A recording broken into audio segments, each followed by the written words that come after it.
The dusty streets of Tucson, Arizona Territory, 1881, parted like the Red Sea as the stagecoach rumbled into town, carrying with it a bride whose hopeful heart had already begun to crack.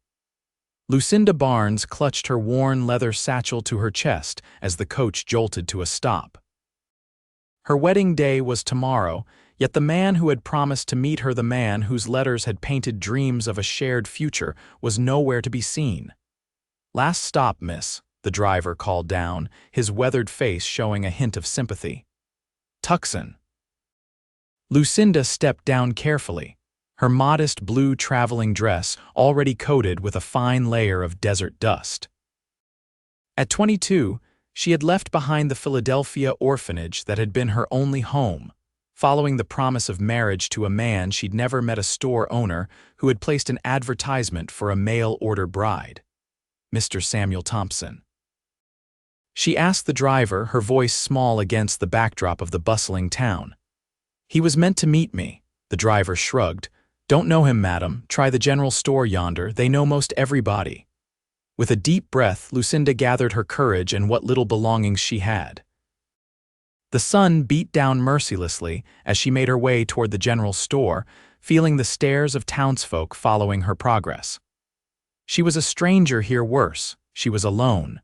The store's bell jingled as she entered, momentarily silencing the chatter within. An older woman behind the counter peered at her over spectacles. "May I help you, miss?"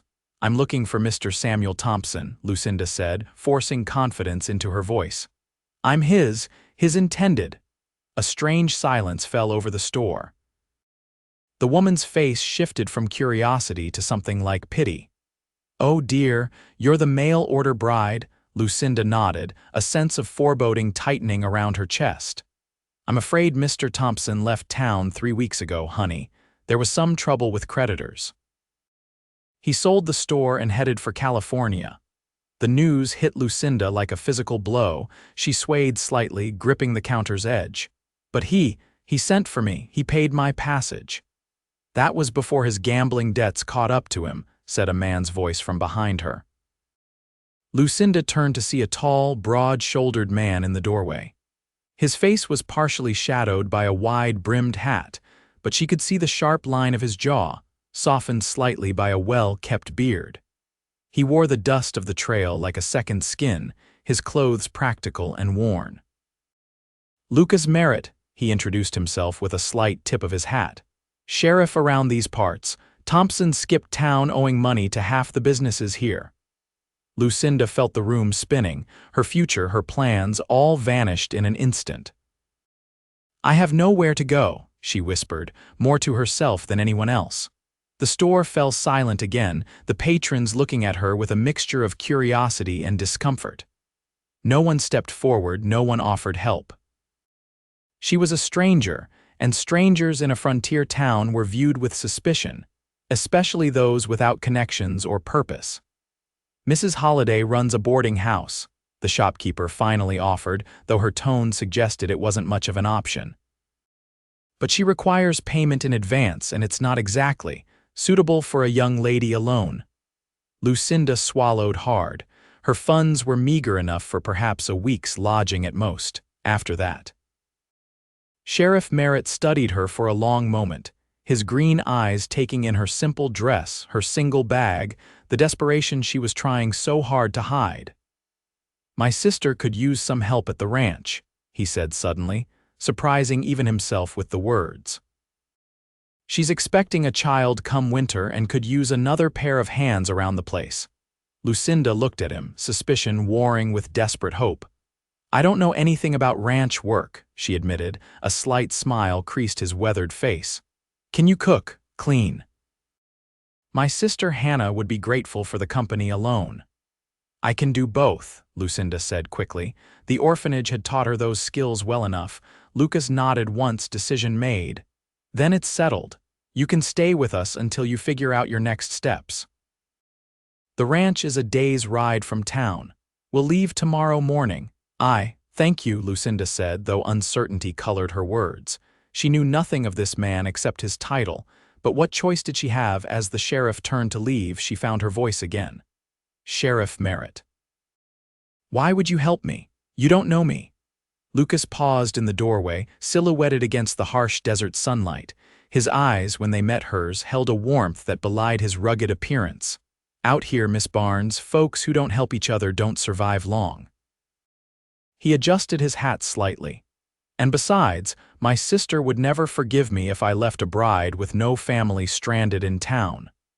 With that, he was gone, leaving Lucinda standing amid the curious stares of the townspeople. Their gazes now seemed different, less pitying, more assessing. As if Sheriff Merritt's offer had transformed her from object of sympathy to someone worthy of consideration, the shopkeeper broke the silence. "Well then, you can stay in the back room tonight. It's not much, but it'll do until morning." "Thank you," Lucinda said, straightening her shoulders slightly. She might be abandoned, but she wasn't broken. Not yet. That night, curled on a narrow cot in the storeroom, surrounded by the scent of leather and coffee beans, Lucinda let herself weep silently for the future that had disappeared. Tomorrow would bring a new challenge: a ranch, strangers, work she knew little about. But it wasn't the nothingness she had feared when standing in that store, realizing Samuel Thompson had abandoned her before they'd even met. Morning came too quickly, the storeroom filling with pale golden light that crept through the single small window. Lucinda rose, splashed water on her face from the basin provided, and changed into her second dress, a practical brown cotton that would have to serve for everyday wear now. She carefully repacked her few belongings, including the wedding dress she'd sewn by hand over long nights at the orphanage. That dream was gone now, but the dress remained, a testament to hopes unfulfilled. Sheriff Merritt arrived precisely when he said he would, driving a wagon rather than riding the horse she'd expected. He nodded in greeting, helping her up onto the seat with a strong, calloused hand. "It's a long journey," he said by way of explanation. "More comfortable this way. And we'll need supplies." The town was just coming to life as they set out. Merchants opening storefronts, women sweeping porches, children racing through dusty streets on morning errands. Lucinda felt their eyes following the wagon, curious about the abandoned bride riding with their sheriff. Once beyond the town limits, the landscape opened up dramatically vast expanses of desert scrub, punctuated by rocky outcroppings and distant mountains that seemed to float on the horizon. The heat built quickly as the sun climbed, and Lucinda was grateful for the bonnet that shielded her face. Lucas Merritt drove steadily, his hands sure on the reins. For the first hour they traveled in silence until Lucinda could bear it no longer. "Have you been sheriff long?" she asked. Lucas glanced sideways at her. "5 years now. Before that I was a ranch hand, then deputy, and your ranch." "You work both," a slight smile crossed his face. "My sister and her husband run the ranch. I help when needed, but the sheriff's job keeps me in town most days." He paused. "Though with James gone to Colorado for cattle, Hannah needs the extra hands more than usual." "Where is her husband?" "James went north to buy breeding stock. Should be back in a month or so, but Hannah didn't want him to miss the opportunity just because of the baby." He looked at Lucinda more fully now. "She's stubborn that way, insists she can manage." Lucinda nodded, understanding something of that stubbornness herself. Hadn't she traveled across the country to marry a stranger after all? "And you?" Lucas asked unexpectedly. "What brings a young woman from?" He paused, studying her. "Philadelphia, I'm guessing by your accent." "All the way to Arizona Territory. Hope, I suppose," Lucinda answered honestly. "I grew up in an orphanage. When I aged out, there weren't many options for a woman alone. When Mr. Thompson's advertisement appeared seeking a bride who could help run his store, it seemed providential." "Thompson was a fool," Lucas said, his tone sharper than she expected. "To bring you all this way and then vanish." "He didn't know I was coming," Lucinda admitted quietly. "By the time my letter would have reached him, he was already gone, it seems." Lucas's expression darkened. "So you traveled all this way with no guarantee?" "I had his letters, his promises. What else did I have to lose?" She turned to face the endless landscape, not wanting him to see the moisture gathering in her eyes. The orphanage taught me practical skills but couldn't provide a future, I thought. I thought this might be my chance for a home. Lucas fell silent, seeming to consider her words. When he spoke again, his voice was gentler. The territory can be harsh, Miss Barnes, but it can also offer new beginnings. My family found that to be true. They stopped at midday beside a small creek, sheltered by cottonwood trees that offered blessed shade. Lucas helped her down from the wagon, his hands strong and sure at her waist. The brief contact sent an unexpected warmth through her that had nothing to do with the desert heat. He prepared a simple meal of jerky, hard cheese, and biscuits while she refilled their canteens in the creek. They ate in companionable silence, the vastness of the landscape making conversation seem almost intrusive. "How much further?" Lucinda asked as they prepared to continue their journey. "We'll be there by nightfall," Lucas assured her, helping her back onto the wagon seat. "Hannah will have supper waiting." As the day progressed, the terrain changed, becoming less arid with more vegetation speckling the landscape. Lucas pointed out landmarks: a distinctive rock formation, a distant mountain peak, an ancient trail used by indigenous peoples for centuries. "Your sister," Lucinda ventured as the sun began its descent. "Will she mind my arrival? I wouldn't want to impose." Lucas's laugh was unexpected, a rich sound that transformed his serious face. "Hannah has been trying to convince me to find a wife for years. Bringing home a woman instead, even temporarily, will delight her beyond measure." The word temporarily hung between them, a reminder that this arrangement wasn't permanent. Lucinda would need to find her own way eventually. Still, the prospect of shelter and honest work eased the tightness in her chest that had been present since discovering Samuel Thompson's abandonment. As predicted, they reached the ranch just as the sun dipped below the horizon, painting the sky in spectacular shades of orange and purple. The ranch house was larger than Lucinda had expected, a sprawling single-story structure built of adobe and timber, with a wide porch wrapping around two sides. Several outbuildings dotted the property, and a corral held horses that lifted their heads curiously at the wagon's approach. Before Lucas could help Lucinda down, the front door burst open, and a woman hurried out, or waddled rather, given her obviously pregnant state. Despite her condition, she moved with purpose, her face lighting up at the sight of them. "Lucas, you're late. I was beginning to worry," she called, then stopped short when she spotted Lucinda. "And you've brought company." Lucas jumped down from the wagon and went to embrace his sister. "Hannah, this is Miss Lucinda Barnes. She arrived in town yesterday to find her intended had left for California. I offered her work here, helping you until the baby comes." Hannah's expression shifted from surprise to immediate sympathy and welcome. "Oh, you poor dear." She came forward, taking Lucinda's hands as Lucas helped her from the wagon. "What a terrible thing to happen, but what fortune that Lucas found you. We've been desperate for help with James away." Her welcome was so genuine, her grip so warm, that Lucinda felt tears threatening again. "Thank you for having me, Mrs. Hannah, please," the woman insisted. "We don't stand on formality here, and you must be exhausted after traveling with my bear of a brother all day. Come inside, supper's ready, and I've prepared the spare room." The ranch house interior was surprisingly cozy, polished wood floors covered with hand-woven rugs, simple but sturdy furniture, and shelves lined with books, an unexpected luxury on the frontier. The main room served as both dining and living area, with a large stone fireplace at one end and a long table at the other. "Lucas, wash up and bring in Miss Barnes's things," Hannah directed, leading Lucinda toward a hallway. "I'll show her to her room." The bedroom was small but clean, with a narrow bed, a chest of drawers, and a window that would catch the morning light. A washstand held a basin and pitcher of water, and a small vase of wildflowers brightened the simple space. "It's not much," Hannah said, watching Lucinda's face, "but it's private and yours for as long as you need it."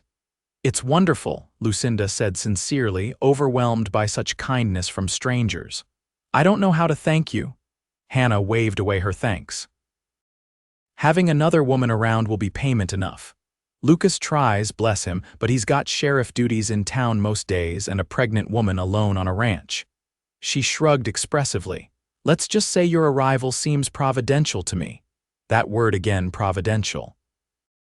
The same word Lucinda had used to describe Samuel Thompson's advertisement. Perhaps this unexpected turn was indeed providence, just not in the way she'd imagined. Supper was a simple but delicious stew, with fresh baked bread and preserved peaches for dessert. Hannah chattered easily, filling the silence with stories of ranch life and local gossip, while Lucas ate quietly, occasionally adding a comment or correction. Watching them, Lucinda felt a pang of envy for their easy familial bond, something she'd never known. "So, Lucinda," Hannah said finally as they finished the meal, "Lucas says you can cook and clean, but what else should we know about you?" Put on the spot, Lucinda hesitated. "I can sew quite well, and I'm a quick learner. I've never lived on a ranch, but I'm not afraid of hard work." Hannah beamed. "Perfect.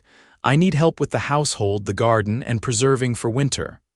My sewing has fallen behind with this one making it hard to see my lap," she added, patting her rounded belly. "And if you can learn to gather eggs without getting pecked to death by those demon hens, you'll be a godsend." Lucas rose, gathering the dishes. "I'll clean up. You two get acquainted." As he disappeared into the kitchen, Hannah leaned forward conspiratorially. "My brother may seem gruff, but he's got the kindest heart in the territory. He wouldn't bring just anyone to our home."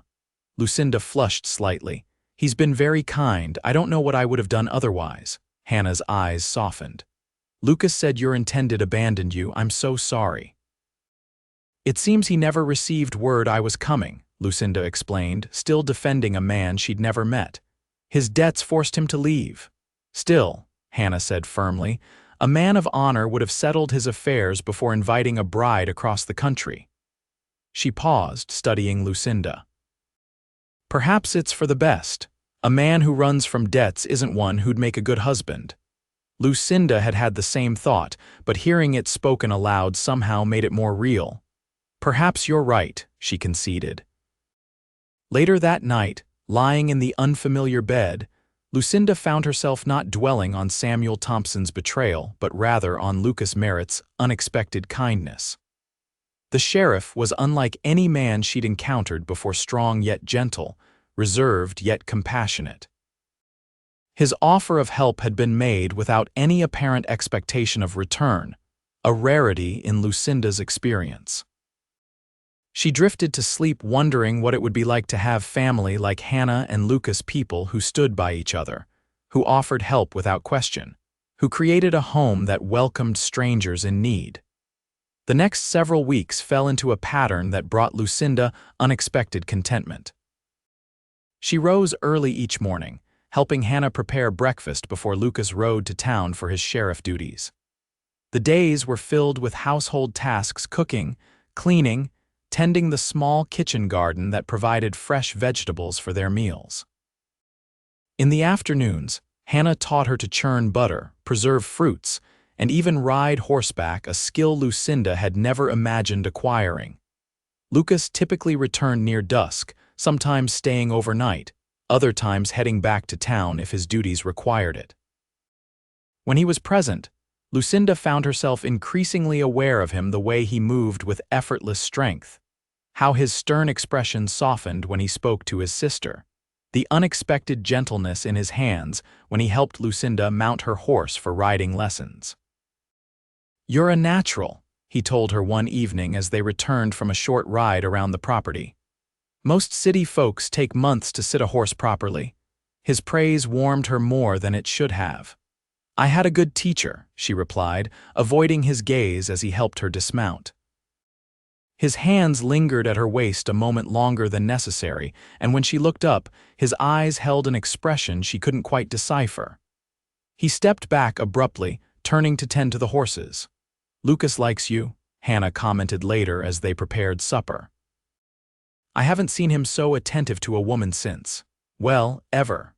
Lucinda nearly dropped the pot she was holding. "He's simply being kind," she protested. "I'm a responsibility, nothing more." Hannah's knowing smile suggested she thought otherwise, but she didn't press the matter. As Hannah's pregnancy progressed, Lucinda took on more responsibilities around the ranch.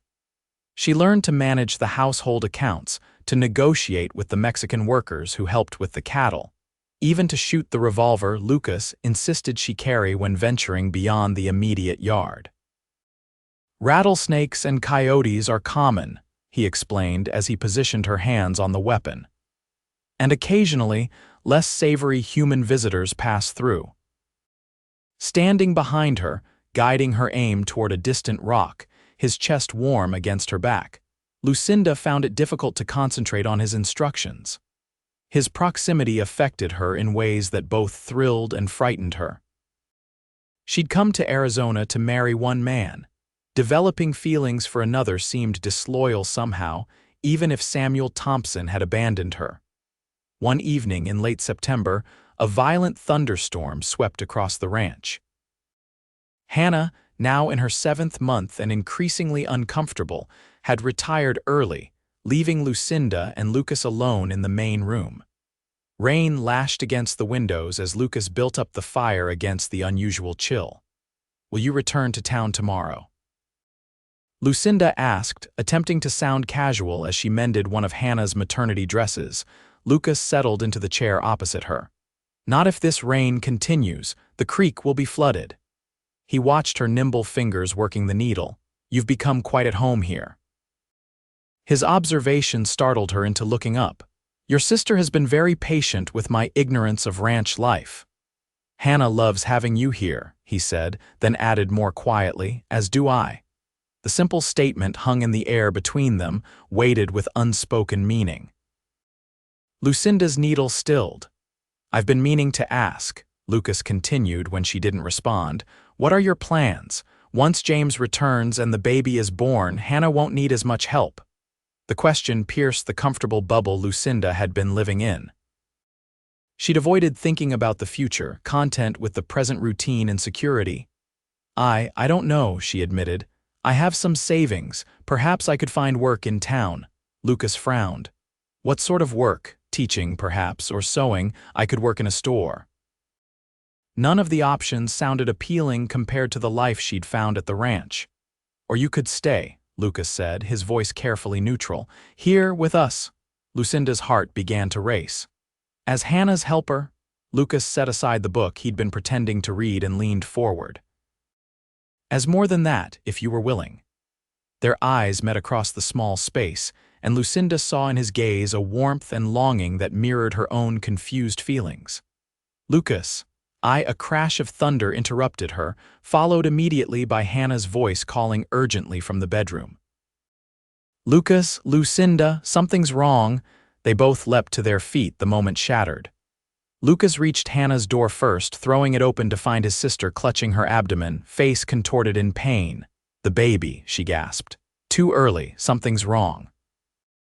The next hours passed in a blur of fear and focused activity.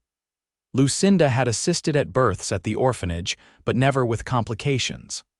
Lucas rode for the doctor despite the storm, leaving Lucinda to comfort Hannah and prepare for a birth that was coming too soon. "I'm scared," Hannah admitted between pains, clutching Lucinda's hand. "James should be here. Lucas should be here." "They'll come," Lucinda promised, bathing Hannah's forehead with a cool cloth. "But you're not alone. I'm here and I won't leave you." By dawn, the storm had passed, but Hannah's ordeal continued. The doctor arrived with Lucas, his expression grave as he examined her. "The baby's turned wrong," he explained. "I'll need to try to reposition it." Lucas paced the main room while Lucinda assisted the doctor, following his instructions with steady hands despite her fear. Hannah's screams tore at her heart, but she remained calm, speaking soothing words, offering strength when Hannah's began to flag. Finally, as morning light streamed through the windows, a tiny cry filled the room, weak but determined. The baby boy was small but perfect, his lungs clearly functional despite his early arrival. "You did it," Lucinda whispered to an exhausted Hannah, tears streaming down her face as she placed the swaddled infant in his mother's arms. "He's beautiful." The doctor, packing his bag, nodded approvingly. Both mother and child should recover, though it was a near thing. He looked at Lucinda with newfound respect. "You have steady hands, Miss Barnes. You'd make a fine midwife with proper training." When he had gone, Lucas entered the bedroom, his face haggard from the night's worry. At the sight of his sister holding her son, tears filled his eyes. "He's perfect," Hannah whispered. "We'll call him Thomas after father." Lucas knelt beside the bed, gently touching the infant's cheek with one finger. "James will be beside himself when he returns." "If not for Lucinda," Hannah said weakly, "neither of us might have survived until your return with the doctor. She never panicked, never faltered." Lucas looked up at Lucinda, who stood exhausted but proud beside the bed. "Thank you," he said simply, but his eyes conveyed far more than the words. In the days that followed, Lucinda barely left Hannah and baby Thomas's side. She prepared special broths to rebuild Hannah's strength, laundered endless linens, and walked the colicky infant for hours when Hannah needed rest. Lucas took on additional ranch duties while continuing his sheriff responsibilities, often returning late at night exhausted but insistent on checking on his sister and nephew before retiring. One evening, nearly 2 weeks after Thomas's birth, Lucinda found herself alone on the porch, watching the sunset and enjoying a rare moment of quiet. She heard Lucas's footsteps behind her but didn't turn. "Hannah's finally sleeping," she reported. "Thomas too." "And you should be as well," Lucas said, coming to stand beside her. "You've barely rested since the birth." Lucinda smiled tiredly. "I'll sleep when Hannah's stronger." Lucas studied her profile, gilded by the fading sunlight. "You've become indispensable to this family, Lucinda Barnes." The use of her full name drew her attention. Lucas was watching her with an intensity that made her breath catch. "Anyone would have done the same," she demurred. "No," he said firmly. "Not anyone, you." He took a deep breath. "Before Thomas arrived so dramatically, I was trying to ask you something." Lucinda's heart began to race. "I remember." "I'm not a man who speaks easily of feelings," Lucas continued, his voice rougher than usual. "But these past months, watching you become part of our lives here. I can't imagine the ranch without you now. I can't imagine my life without you." He turned fully toward her, taking her hands in his. "I know it's not what you came west for. You wanted a store owner, a different life. But I'm asking if you might consider building a life here instead. With me." Lucinda looked down at their joined hands, her smaller ones enveloped in his calloused, strong grip. "I came west for a marriage of convenience," she said softly. "For security and purpose I never expected. To feel something more," Lucas finished when she faltered. She nodded, finally meeting his gaze.